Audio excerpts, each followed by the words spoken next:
ကိုလားမောင်လေးလားမသိဘူးပေါ့နော်ခွင့်မတောင်းမဲနဲ့ကျွန်မဗီဒီယိုရိုက်ထားမိတယ်ဘာလို့ဆိုအရန်သဘောကျတယ်လို့ဒီအကိုရဲ့ကောင်မလေးဖြစ်တဲ့သူကလေတော်တော်ကန်ကောင်းမှာနော်ဂယုတဆိုင်နဲ့လေသူကိုယ်တိုင်တိတိချာချာလေးရွေးပြီးတော့ဝယ်သွားတာကောင်မလေးအတွက်တကယ်တမ်းလေကောင်မလေးတွေလိုချင်တာလေရွှေငွေဥစ္စာတိုက်ကာအဲ့လိုမျိုးတွေမဟုတ်ဘူးနော်တကယ်တမ်းကောင်မလေးတွေလိုချင်တာကအဲ့လိုမျိုးပေါ့နော်ရင်ထဲကနေလာတဲ့ဂယုဆိုင်မှုချစ်ချင်းမြတ်တာအဲ့လိုပြတတ်တဲ့ကောင်လေးမျိုးလိုချင်တာကောင်မလေးတွေကတိလားဒီနောက်ပိုင်းဆိုကွာကျွန်မကြည့်နေကောင်လေးအများစုကလေ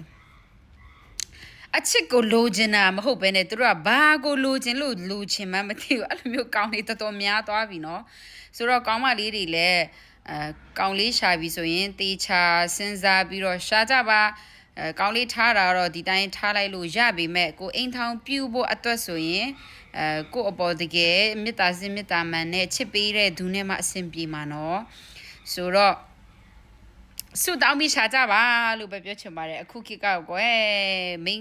န်းမကောင်းလဲရှားသွားပြီယောက်ျားကောင်းလဲရှားသွားပြီကိုကအဲ့ဒီမှာကိုကကန်ကောင်းချင်တဲ့သူတကယ်ပေါ့လေနော်အဲ့လိုမျိုးကောင်းကောင်းလေးလိုချင်နေဆိုရင်တော့ကိုကိုယ်တိုင်လည်းကောင်းကောင်းနေရပါမယ်ရှင်ဆိုတော့ဒီကိုသဘောကျလို့ပေါ့နော်ကောင်းလေးတွေအဲ့နမူနာယူကြ